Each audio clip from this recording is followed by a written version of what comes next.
Ça, on en vient à ces morts, pour le moins inattendues, ces explications que les familles attendent encore et toujours suite à de nombreux décès. Une cinquième plainte va bientôt être déposée contre l'hôpital de Remiremont. Ça se trouve dans les Vosges. Il y en a déjà 3 pour homicide involontaire. On en parle dans un instant avec maître Nancy Rizacher, qui est l'avocate des 5 plaignants. On va écouter ce témoignage édifiant. Martine Souk avait 67 ans. Elle est entrée à l'hôpital pour une fracture du fémur. C'était au mois de juillet. Une semaine plus tard, elle décède sur son lit d'hôpital et personne encore aujourd'hui n'arrive à expliquer aux filles de Martine justement comment et quand leur mère est morte. Écoutez ce témoignage fort au micro CNews de Sandra Buisson.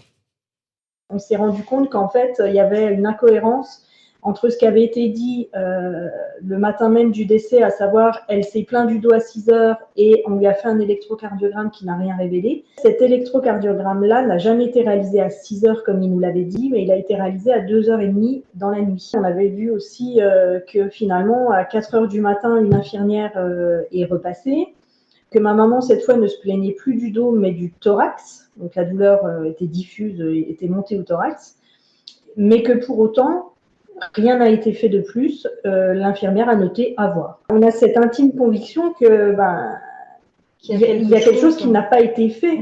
Qu'est-ce qui s'est passé entre le moment où elle alerte le personnel de l'hôpital parce qu'elle ne se sent pas bien, jusqu'au moment où il la trouve inanimée? Alors, inanimée, ça c'est leur terme.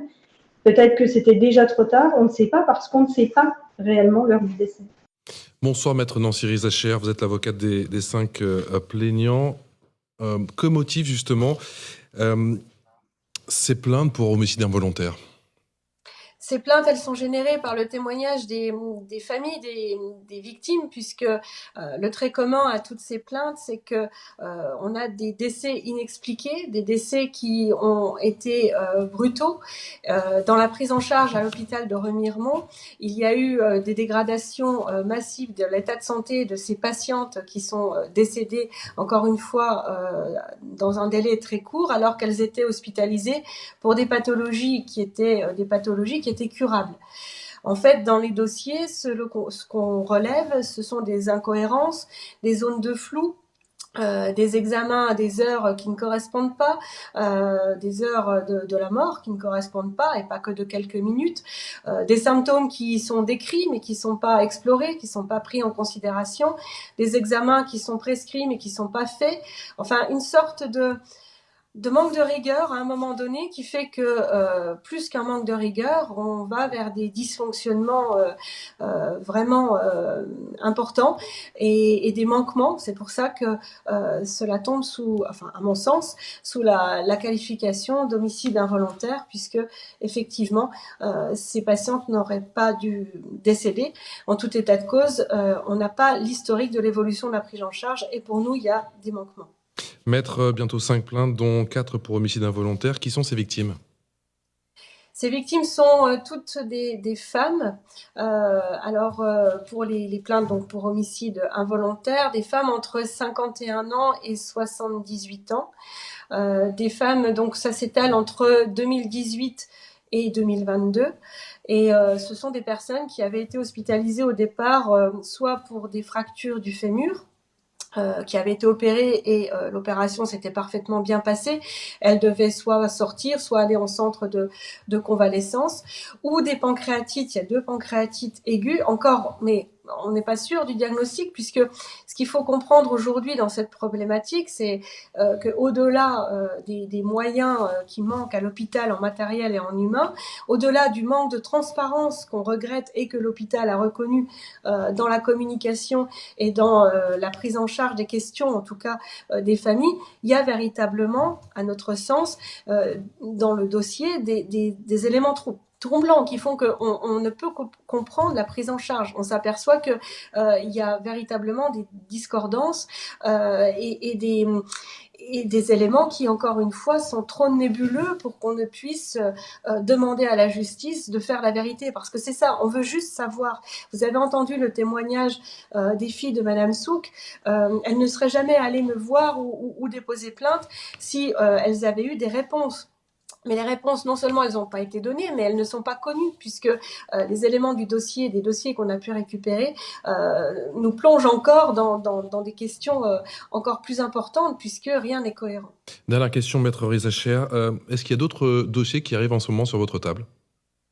Je vais être honnête avec vous, évidemment, la loi du silence est en train de se briser et la médiatisation de cette affaire qui prend une ampleur énorme fait que beaucoup de personnes me consultent.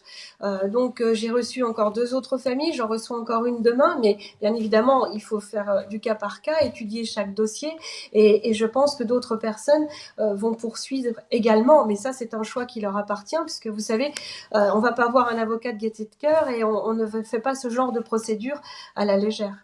Merci beaucoup, Maître Nancy Rizacher, avocate des 5 plaignantes. Merci d'avoir réagi en direct sur CNews et sur Europe 1 dans ce nouveau numéro de Punchline. Docteur Taureau. Oui, Maître Rizacher a raison. Il y a 2 problèmes. Un problème de communication et il évoque quand même un problème de faute médicale. Donc il faut qu'on avance là-dessus. Maintenant, c'est vrai que les hôpitaux et les cliniques manquent de personnel. Donc ce genre d'erreur risque de se multiplier. Hein. Faisons attention à cela. Mais là, obligé, le médecin doit parler avec la famille pour dire, comment va le patient, et si elle a s'il décède, pourquoi il est décédé. C'est la moindre des choses pour faire son deuil. Ça n'a pas été fait. Par ailleurs, ils ont apparemment des documents qui montrent qu'il y a des écrits qui sont faux. Donc il faut aller plus loin, bien sûr. Il faut absolument aller plus loin pour savoir ce qu'il en est. Mais je le dis encore, s'il y a moins et moins de personnel dans les hôpitaux, qu'ils soient privés ou publics, on risque d'avoir ce genre d'affaires. Parce que les gens n'auront peut-être pas le temps de faire tout ça. Donc c'est une vraie problématique qui devrait alerter aussi notre ministre de la Santé, plutôt que de critiquer la médecine générale. Voilà ce que dit le directeur de l'hôpital, Dominique Chauveau, à nos confrères. Déjà, il y a un problème, Karim Zeribi, de communication, c'est-à-dire que l'hôpital, ses médecins, sa direction, ses services doivent pouvoir répondre aux questions lorsqu'il y a un décès de la famille, que la famille ne comprend pas. Après, d'un point de vue médical, rien ne nous permet d'analyser une faute quelconque de ce service public hospitalier. Non, mais encore une fois, sans incriminer le personnel soignant, moi je crains que ce genre de situation arrive de plus en plus fréquemment à l'avenir. Il y a 20 ans, j'aurais jamais pu imaginer qu'on ait des couloirs pleins de brancards pendant des heures et des heures aux urgences de l'hôpital. J'aurais pas pu imaginer qu'un médecin ou une infirmière n'ait pas le temps de vous accorder quelques minutes pour vous parler du problème de l'un de vos proches en faisant de la pédagogie. Aujourd'hui, ces femmes et ces hommes qui constituent le personnel soignant n'ont plus le temps d'accorder de moments, de vous donner des explications. Tout ça va très vite. On a l'impression qu'ils tiennent l'hôpital par des bouts de ficelle. Leur boulot est de plus en plus difficile, compliqué. D'ailleurs, ils démissionnent, ils n'en peuvent plus. Il y a des burn-out, il y a des amplitudes horaires qui sont insupportables. Donc, tout ça ne peut pas se faire et se vivre sans qu'il y ait parfois des erreurs médicales. Alors c'est pas toujours le cas. Parfois c'est un manque de communication, de transparence, de relation avec la famille d'un malade. Mais encore une fois, c'est la réalité de notre service public pour lequel on était très fiers il y a encore pas si longtemps. Et je vous rappelle que pendant la Covid, on était à 20h à les applaudir parce que ils étaient les héros de la nation. Ils nous sauvaient des malades de la Covid, des personnes les plus vulnérables, qui avaient des comorbidités. Ils ont sauvé des vies, par centaines, par milliers à ce moment-là. Donc, bien sûr qu'on a du respect pour ce personnel, mais on ne peut pas ne pas faire le constat de cet hôpital qui se dégrade de mois en mois, d'année en année, avec des ministres de la Santé qui défilent, qui semblent ne pas avoir de marge de manœuvre, si ce n'est dire on comprend, on écoute, on va faire telle table ronde. Non, il va falloir à un moment donné que structurellement, on apporte des réponses solides, concrètes, pour qu'on soit à nouveau fiers de cet hôpital qui nous était envié dans le monde, je le rappelle. Joseph Massescaron. Pas qu'on ait une vitesse à 2 vitesses, une santé à 2 vitesses, pour les pauvres et pour les riches. On est toujours, on est toujours, malgré la pandémie qui s'est passée, on est toujours avec le même logiciel qui a été établi il y a à peu près une vingtaine d'années sur la réduction des coûts, c'est-à-dire et qui fait que aujourd'hui encore, on réduit le nombre de lits, ce qui semble juste fou. Et cette réduction des coûts, parce que très souvent on dit mais où va l'argent ? Pour obtenir cette réduction des coûts, on a créé une super bureaucratie pour contrôler cette réduction des coûts. Vous savez, ça me rappelle les Shadocks. Et ça, ce qu'on constate, honnêtement, pour la santé, on peut le constater aussi pour la police, on peut le constater pour la justice, on peut le constater pour l'école, on peut le constater à peu près pour tout. Et ça, c'est quand même quelque chose d'absolument effarant. C'est-à-dire que vous pouvez penser qu'on va dans le mur, en klaxonnant, et pourtant, les logiciels restent imperturbablement les mêmes. Philippe Guibert, consultant.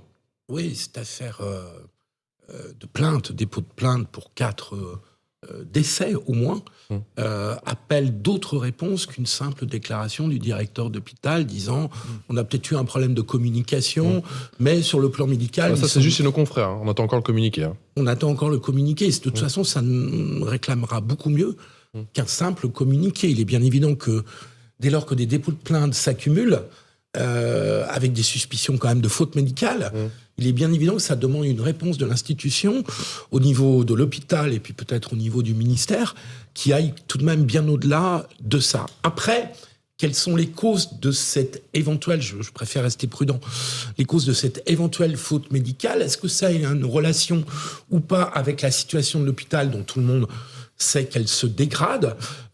Ça, il faudra voir, mais il faudra qu'on comprenne. Parce que là, les accusations que porte cette avocate à travers ces dépôts de plainte sont gravissimes et sont de nature à rompre une confiance dans l'hôpital dont je disais tout à l'heure qu'elle est tout de même très forte depuis une dizaine d'années. Docteur Ludovic Toro, est-ce que cette affaire est inédite? Non, ça a toujours existé, les plaintes. Je veux dire, dans un pays, aux États-Unis, les États-Unis, systématiquement, quand vous sortez d'une clinique, il y a un avocat qui vous demande s'il y a un problème. En France? Oui, mais je reviens parce que ça va prendre ce qui va se passer en France. De la part de la police, je vous annonce ce qui va se passer très, très clairement. Parce qu'il va falloir communiquer. Maintenant, Karim, tu disais une chose importante, le burn-out. Vous savez qu'un médecin généraliste a plus de 40% de faire un suicide que la population générale. 40%. C'est énorme. Ce qu'il faut comprendre, que médecine de ville et hôpital, c'est la même chose. La ville passe par l'hôpital pour se former. Tant qu'on n'aura pas restructuré l'hôpital très rapidement, on ne pourra même pas faire de la ville. C'est quelque chose qui fait, on sort de l'hôpital pour aller en ville. Donc si rapidement on n'attaque pas la structure de l'hôpital, en formant, en aidant, en reconnaissant, tout le monde vous le dit, 2023 va être catastrophique. Mais personne ne bouge. Si ce n'est un ministre qui vient et qui vous dit, si vous êtes comme ça, c'est à cause des généralistes. Messieurs les hôpitaux, c'est un vrai scandale, ces propos, je vous le dis comme je le pense. Diviser les gens, il y en a marre. Il y en a marre. François Braun, hein, du coup. Hein. Oui, je parle de François Braun. Je suis très inquiet par rapport à ce que dit Ludovic Toro, parce que effectivement, la judiciarisation donc de nos relations, ça arrive dans la société française. On saisit un avocat pour un oui, pour un non aujourd'hui. C'était pas le cas il y a quelques années encore. C'est très dans la culture américaine. Pour les ministres, je pense qu'on risque, on risque de le faire de plus en plus vis-à-vis effectivement d'un hôpital que l'on considère défaillant. Encore une fois, non pas par manque d'investissement du personnel soignant, mais par manque d'effectifs, par manque de moyens donnés à ce personnel soignant. Et moi, je crains qu'on ne vive ce que les États-Unis vivent, alors peut-être d'une autre manière, parce qu'on a quand même nos services publics, même si ils sont en rupture, ils sont quand même là. Ils s'adressent aux plus démunis aussi, à égalité qu'avec ceux qui ont un peu plus de moyens. Mais on risque d'avoir une santé à deux vitesses. Une santé pour les pauvres qui sera l'hôpital public et une santé privée où on payera pour ceux qui ont de l'argent. Il en est de même pour l'éducation nationale. Beaucoup contournent la carte scolaire en allant dans les établissements privés. Même s'ils se rendent compte que finalement, c'est pas la panacée, c'est pas aussi extraordinaire que ça. Mais ils font ce choix-là. Pour des questions de respect de l'autorité, pour des questions il y a plein de sujets. Donc, les sécurités privées, on en parle de plus en plus. Les effectifs, sur les 10 ou 15 dernières années, ont doublé, ou voire triplé. Ça veut dire qu'on va avoir là aussi des zones de vie où peut-être il y aura un personnel privé à côté de la police nationale, des polices municipales. Donc, cette forme de France à deux vitesses, attention, on y va tout droit. Moi, je tiens à nos services publics. J'ai beaucoup de respect pour les femmes et les hommes qui s'investissent. Donc, il faut les considérer. Il faut leur donner les moyens de travailler dans de bonnes conditions. Il faut les payer correctement. Donc, parce que ce sont des vocations. Il ne faut pas les perdre, ces vocations, dans notre grand et beau pays. David Lebars, commissaire, UNSA Police. Oui, je voulais préciser, si j'étais le policier ou je faisais partie des policiers saisis de cette enquête, je ménagerais une possibilité. Comme on dit, une enquête, c'est on ouvre les portes et on ferme les portes. Là, on vient de laisser entendre que peut-être c'est un problème d'erreur médicale ou de personnel de santé. Attention aussi à la piste criminelle. Voilà, il y a des affaires dans le passé, il n'y a rien qui exclut, on n'a pas les infos, qu'il n'y ait pas un personnel malveillant. En France ? En France ou même à l'étranger, c'est déjà arrivé, un personnel malveillant au sein d'un hôpital, qui soit infirmier, infirmière, à l'étranger, médecin, anesthésiste, etc., qui est pu, on ne sait pas. En tout cas, il ne faut pas négliger ça dans cette enquête et pas tout de suite aller uniquement sur le regard de est-ce que l'hôpital a dysfonctionné ou est-ce que ce n'est pas un acte malveillant.